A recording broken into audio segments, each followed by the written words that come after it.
नमस्कार। आप देख रहे हैं सारा अशोकनगर और मैं हूं आपका जितेंद्र भदौलिया। दरअसल हाल ही में मध्य प्रदेश में नगरीय निकाय चुनाव को लेकर एक बड़ी बहस शुरू हुई है और वो मामला है अप्रत्यक्ष प्रणाली से अध्यक्ष के चयन का। दरअसल जब कांग्रेस ने इस प्रस्ताव को लागू करने का कोशिश की थी या प्रयास किया था, तब बीजेपी ने इसका जबरदस्त विरोध किया था, मगर कुछ संवैधानिक व्यवस्थाएं ऐसी रहीं कि वो इस विरोध के बाद भी इस तरह के प्रस्ताव को खारिज नहीं करा पाई। अंततः निर्वाचन आयोग के हस्तक्षेप के बाद अब ये माना जा रहा है कि संभवतः ये चुनाव अध्यक्ष का जो होगा वो पार्षदों के मार्फत होगा, यानी अप्रत्यक्ष प्रणाली से होगा। लंबे समय के बाद में दोबारा से उस तरह का चुनाव होने जा रहा है। शंका और कुशंकाओं के बीच में दो तरह की बातें बहुत तेजी के साथ राजनीतिक रूप से है। कांग्रेस को लेकर बीजेपी ने यह आरोप लगाया था कि चूंकि सीधे तौर पर उनका जनाधार खत्म हो रहा है, इसलिए सत्ता के दुरुपयोग के साथ वो पार्षदों से अध्यक्ष चुनना चाहते हैं। मगर इसी विरोध के बाद जब वो अपना काम नहीं करा पाई, तो यही आरोप अब बीजेपी के पाले में कांग्रेस की तरफ से आ गए हैं। कुछ लोगों को जो अशोकनगर नगर पालिका के स्वाभाविक दावेदार हैं और उनके पुराने अनुभव भी इस तरह के रहे हैं, उन्हें आपके बीच में लेकर आया हूं। सभी से एक तरह के सवाल किए हैं, उन पर उनके जवाब, और आपके पास इसलिए सब चीज़ों को कि आप समझ सकें कि जो लोग अध्यक्ष पद के दावेदार में हैं उन सवालों पर किस तरह से बात कर रहे हैं और वो इस शहर के विकास के लिए या इस शहर के लिए कितने मुफीद साबित होंगे। तो देखते हैं कि सवाल और उन पर इन सभी के अपने अपने जवाब। पहला और एक जेन्युइन सवाल, क्या आप दावेदारी पेश कर रहे हैं पार्षद और पार्षद से होते हुए अध्यक्ष की? सबसे पहले भदौलिया जी, आपका धन्यवाद, आपने अपने चैनल पर मुझे बुलाया जी। मैं बिल्कुल अपनी दावेदारी अध्यक्ष पद के लिए प्रस्तुत कर। क्योंकि अध्यक्ष इस बार पार्षद से होकर बनेगा, तो पहले आपको इसके लिए पार्षद की दावेदारी करनी जी पड़ेगी। जरूर, मैं किसी न किसी वार्ड से पार्षद का चुनाव लड़ूंगा। क्योंकि बहुत सारे वार्ड हैं, इस बार लगभग 5 या 6 वार्ड सामान्य अनारक्षित वर्ग के लिए हैं, तो कोई वार्ड अभी तय किया है कि कहाँ से आपकी दावेदारी आप कर सकते हैं? नहीं, अभी मैंने कोई ऐसा तय नहीं किया, लेकिन मतलब जहाँ भी मैंने पूरे शहर में काम किया है, तो कई वार्डों से के लोग मेरे पास आ रहे हैं, वो कह रहे हैं इस बार हमारे वार्ड से आप चुनाव लड़ें, और जैसा भी मेरे वरिष्ठ जन हैं, मेरे मित्रगण हैं, जैसा मुझे आदेश करेंगे मैं उसी वार्ड से चुनाव लड़ूंगा। देखिए, दावेदारी तो जिसकी भी हर आदमी की इच्छा रहती है कि मैं आगे बढ़ूं राजनीति में। मैं भी यहाँ अशोकनगर में राजनीति कर रहा हूँ, मुझे भी जनता का आशीर्वाद कई बार प्राप्त हुआ है, तो मैं भी चाहता हूँ कि मुझे मौका मिले और मैं जनता की सेवा कर पाऊँ। क्योंकि इस बार अप्रत्यक्ष प्रणाली से है, तो वार्ड के थ्रू आप पार्षद बन के अध्यक्ष बन पाएंगे, तो कोई जगह मुफीद सी अपने लिए तय की है कि कहाँ से आप जाना चाहेंगे? प्रभु ने कोई ना कोई जगह जरूर सुरक्षित रखी होगी मेरे लिए। बाकी मैंने शहर के 22 वार्डों में अपनी सेवाएं दी हैं और जनता की सेवा की है। मुझे पूर्ण विश्वास है कि मैं जहाँ से भी लड़ूंगा ईश्वर मेरी मदद करेगा, जनता मुझे आशीर्वाद देगी और मैं विजयी होऊंगा। निश्चित रूप से प्रत्यक्ष प्रणाली से होगा तो भी दावेदारी, अप्रत्यक्ष प्रणाली से होगा उसमें भी मेरी दावेदारी है। कोई वार्ड अपने लिए अभी तय किया है क्या? मैं पार्टी जिस वार्ड से लड़ाएगी, मैं अपनी ओर से पार्टी से कहूँगा मुझे वार्ड 19 से लड़ा है, और यदि पार्टी दूसरे वार्ड में भेजेगी वहाँ भी जाने तैयार है। मैं बिल्कुल दावेदारी पेश करूँगा, क्योंकि पहला हक मेरा बनता है। मैं परिषद में उपाध्यक्ष रहा जी, तो उपाध्यक्ष का जब प्रमोशन होता है तो अध्यक्ष के लिए होता है। तो कोई वार्ड अपने लिए तैयार किया है आपने? चूँकि मेरा वार्ड पिछड़ा वर्ग में चला गया है जी, तो मैं मेरे नज़दीकी वार्ड 2 सामान्य है और भी 4-5 हैं, तो कहीं ना कहीं से मेरी दावेदारी जरूर पेश करूँगा। दोनों प्रणालियों के चुनाव में सबसे कठिन कौन सा है और सरल कौन सा है, और आप किसको सही मानते हैं? अब ज़्यादा कठिन है बनना, क्योंकि इसमें मतलब संभावनाएं रहती हैं, खरीद फरोख्त की संभावनाएं ज़्यादा रहेंगी, धन बल बाहुबल सब कुछ चलेगा, तो उसमें क्या है, कई बार ऐसा देखने को आता है कि योग्य व्यक्ति नहीं आ पाता, सीधा जनता का भी जो है चुनाव नहीं होता। जी जी। अच्छा, एक और चीज़ ये है कि आपके पुराने काम शहर भर ने देखे हैं, तो क्या लगता है ये जो चुनाव आने वाले हैं वो आपके काम को महत्व दिए जाएंगे, उसको लेकर जो है उम्मीद है आपको कि उनसे आपको फायदा होगा? हाँ बिल्कुल होना चाहिए मेरे लिए, क्योंकि जो पार्षद पद का चुनाव लड़ेंगे अन्य वार्डों से, तो अगर उनको लगेगा कि ये हम इस व्यक्ति को अगर अध्यक्ष बनाते हैं तो हमारे वार्ड का विकास भी होगा, शहर का भी विकास होगा, तो निश्चित है कि वो मेरा चुनाव। देखिए, जहाँ तक मेरी समझ की बात है, जनता द्वारा जो अध्यक्ष का चुनाव होता तो वो ज़्यादा अनुकूल रहता। बाकी जो पार्टी का और जो हमारे वरिष्ठ नेतृत्व का निर्णय है और जो वो हमें स्वीकार है, उसमें कोई हम हस्तक्षेप भी नहीं है हमारा। अच्छा, एक और सवाल ये है कि चूंकि आप पहले से कुछ लंबे समय से अध्यक्ष की दावेदारी में, स्वाभाविक दावेदारी में चर्चित नामों में से हैं, तो दोनों तरह की परिस्थितियों में अब आपको सामना करना पड़ेगा। तो अगर अध्यक्ष डायरेक्ट हो रहा होता उस समय आपको कम मेहनत करनी पड़ती, या पार्षदों से चुने जाएंगे तब कम मेहनत करनी पड़ेगी? दोनों में कितना अंतर समझते हैं? देखिए, मुझे तो पूर्ण विश्वास है जी, चाहे पार्षदों से बने तब भी अध्यक्ष बनना है जी। और जनता द्वारा बनते तब भी जनता का आशीर्वाद नहीं मिलेगा। तो पार्षदों को साधना अब कठिन होगा जनता की जगह। अब वो मेरे प्रभु संभालेंगे अपने आप व्यवस्था जो भी है। बाकी मुझे विश्वास है कि मैं अध्यक्ष बन जाऊंगा इस बार। यह व्यक्तिगत रूप से मैं खुद बता रहा हूँ कि अभी यह प्रणाली का निर्णय नहीं हुआ जी। चुनाव आयोग के पास पिछली कमलनाथ सरकार का निर्णय था और उस आधार पर निर्वाचन आयोग ने यह व्यवस्था कर दी कि अप्रत्यक्ष प्रणाली चुनाव होंगे। परंतु आने वाले 9 अगस्त को विधानसभा के सत्र में संभावना यह है कि प्रत्यक्ष प्रणाली का जो प्रस्ताव, जो 6 महीने का जो कार्यकाल जो संवैधानिक व्यवस्था थी उसमें पास नहीं करा पाए, वो शायद विधानसभा में पास करा लेंगे। और संभावना भी यही है कि प्रत्यक्ष प्रणाली से ही चुनाव होंगे। नहीं, क्योंकि आप तो चुनाव लड़ते रहे, आपके हिसाब से अगर देखा जाए तो दोनों में से कौन सा बेहतर है? सबसे बेहतर प्रक्रिया कोई है तो वो प्रत्यक्ष प्रणाली से, उसमें अध्यक्ष स्वतंत्र होता है, परिषद के माध्यम से विकास जरूर करता है, परंतु वह पब्लिक से चुनकर आता है, इसलिए उस पर बहुत दबाव कम होता है। उसका परिणाम होता है कि विकास बहुत गति से होता है। सन 1999 से परिषदें प्रत्यक्ष प्रणाली से आई। आपने देखा होगा शहर कहाँ ग्रामीण क्षेत्र जैसे लगते थे, आज विकास की नई गाथा के साथ यदि शुरू हुए हैं तो उसका कारण है प्रत्यक्ष प्रणाली से चुनाव होने के कारण ही विकास संभव हो पाया है। देखो, प्रणाली तो जो डायरेक्ट जनता द्वारा जो चुनाव है वो ज़्यादा अच्छी है, क्योंकि पब्लिक जिसको पसंद करती है उसी को चुना जाता है। और जहाँ तक पार्षदों से सवाल है, पार्षदों से अध्यक्ष का चुनाव होना जटिल है, कठिन है, और उसमें कुछ भी हो सकता है अच्छा व्यक्ति अध्यक्ष न बन पाए, कोई भी ले जा सकता है। तो मेरा मतलब उससे ही है कि जो है डायरेक्ट पब्लिक द्वारा। अच्छा, एक चीज़ और बताइए, अध्यक्ष जब पब्लिक से चुनाव हो या पार्षदों से जब चुनाव हो, तो जब आप अध्यक्ष बनोगे, जनता चुन ले या पार्षद चुन ले, तो दोनों में कठिन कौन सा रहेगा आपके हिसाब से? जो है सीधे डायरेक्ट चुने होते तो सरल है, या पार्षद चुन लेंगे तो सरल है? देखो, डायरेक्ट यदि अध्यक्ष चुने होते हैं तो वो बहुत सरल है, और वो 5 साल जो कार्यकाल है वो अच्छा निकलेगा और अच्छा काम होगा, दबाव नहीं होता उस पर जो है। और जो है पार्षदों से दबाव होगा। आपके पुराने काम आपको टिकट में और जीतने में कितनी महत्वपूर्ण भूमिका अदा करेंगे? अब निश्चित ही ये टसल तो आएगी, लेकिन उसमें भी चुनाव योग्य लोगों का होगा। हमारे नेता श्रीमान सिंधिया हैं, असूनर के विधायक जसपाल सिंह जज्जी, जिनके साथ मैं काफ़ी लंबे समय से रह रहा हूँ, राजनीति उनसे मैंने बहुत कुछ सीखा है। तो निश्चित ही योग्य व्यक्तियों को वो टिकट देकर शहर को मतलब अच्छा चुनाव देने को मिलेगा इस शहर में।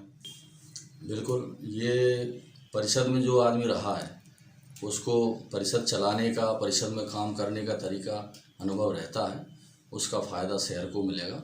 जो भी अगर अनुभवशील व्यक्ति बनेगा तो उसका शहर को फ़ायदा मिलेगा। निश्चित रूप से उस प्रक्रिया से गुजरा हूँ। 1999 नगर पालिका का पार्षद रहा, 2004 में नगर पालिका का पार्षद रहा, नगर पालिका उपाध्यक्ष भी रहा, और बहुत छोटे उम्र से विद्यार्थी के जीवन से इस अशोकनगर शहर में काम कर रहा हूँ। बेहतर विकास और बेहतर कुछ योजनाओं के साथ अशोकनगर के विकास करने के लिए पूरी ताकत के साथ काम करूँगा।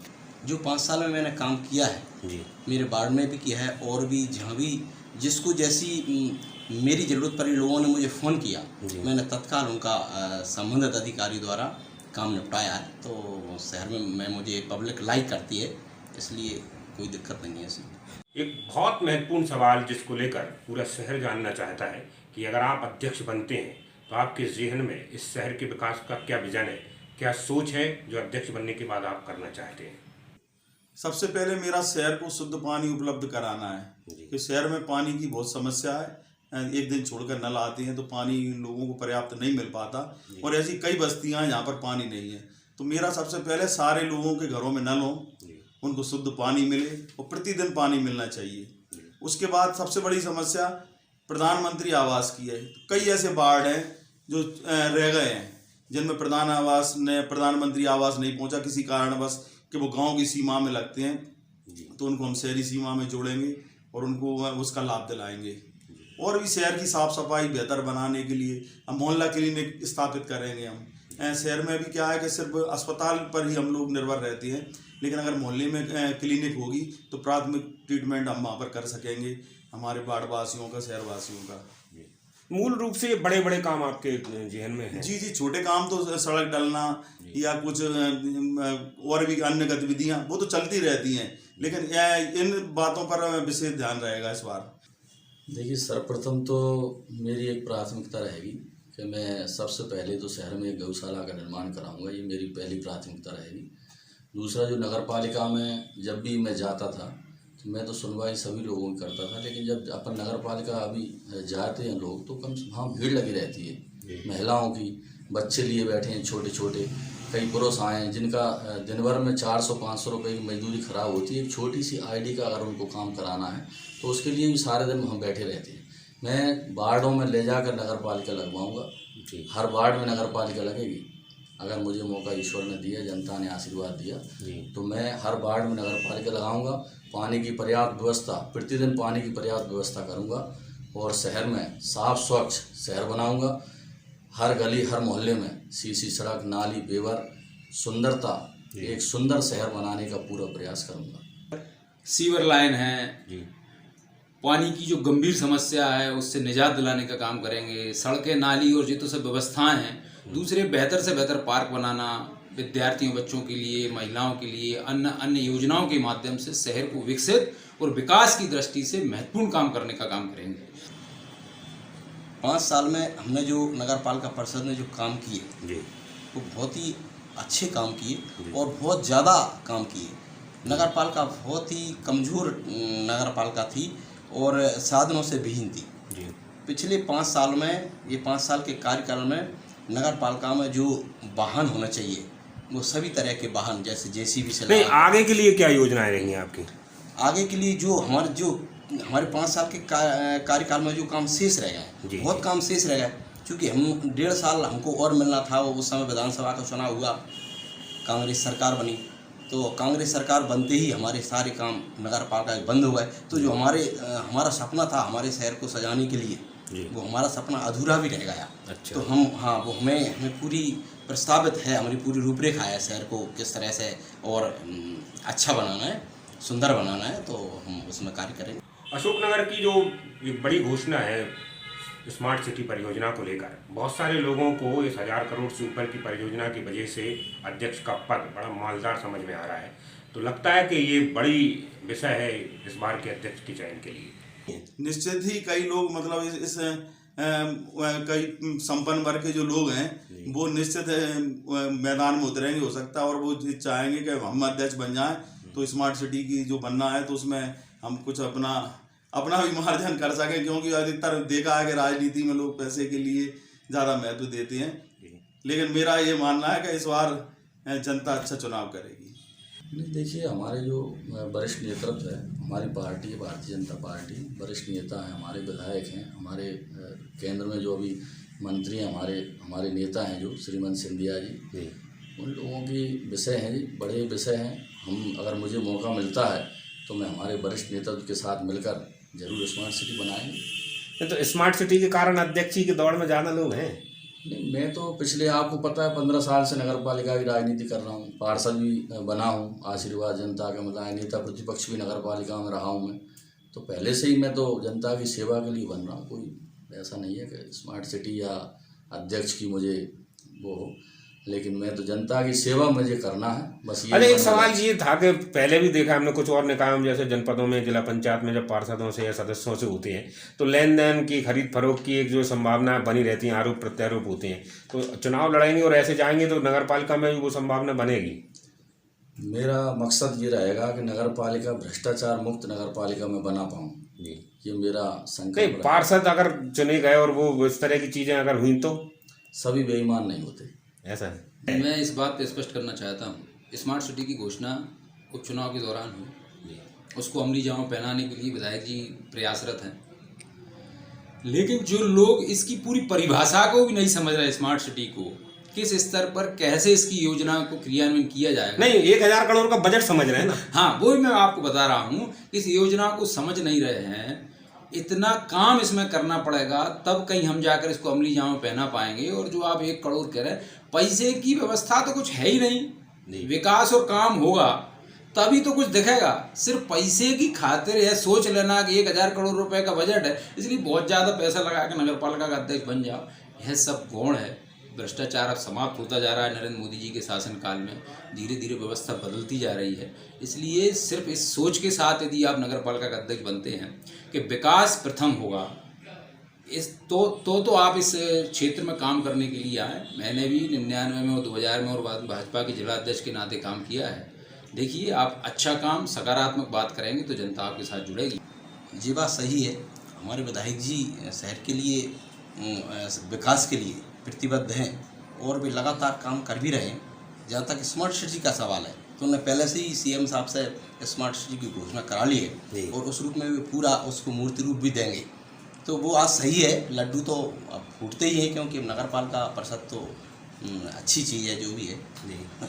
नहीं तो इस बीच में जो पहले परिषद जो चुनते थे आपने, पुराने 90-95 के पहले जो होते थे पार्षदों को जो है खरीद फरोख्त के बड़े आरोप लगे रहते थे, तो ये दोबारा फिर वो सब चीज़ हो सकती हैं? वो तो संभव है। जो पुरानी रीति से जो चुनाव होते थे, अगर उसी हिसाब से चुनाव होंगे तो खरीद फरोख्त तो कुछ कह नहीं सकते। लोगों का मन है, कुछ पार्टी से बंधे हुए होते हैं, कुछ पार्टी के अंदर भी कुछ भी कर सकते हैं, वो कुछ नहीं कह सकते। लेकिन अधिकतर जो बीजेपी के जो पार्षद चुने जाएंगे, मैं उनको नहीं मानता कि वे खरीद फरोख्त से बिकेंगे।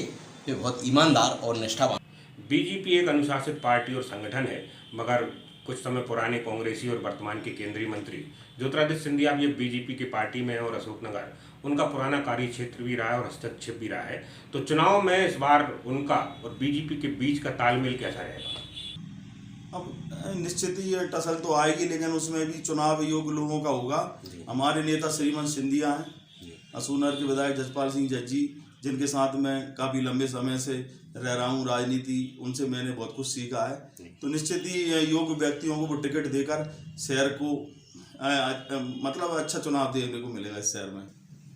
देखिए, अब जो भी पार्टी नेतृत्व, पार्टी, हमारे वरिष्ठ नेता, मेरे नेता माननीय सिंधिया जी जो निर्णय लेंगे वो मुझे स्वीकार रहेगा, लेकिन मुझे मेरे प्रभु पर पूरा भरोसा है कि निर्णय मेरे पक्ष में होगा। नितिन जी, आप तो बहुत छोटे जीवन से, आप शायद अखिल भारतीय विद्यार्थी परिषद के जीवन से काम कर रहे हैं।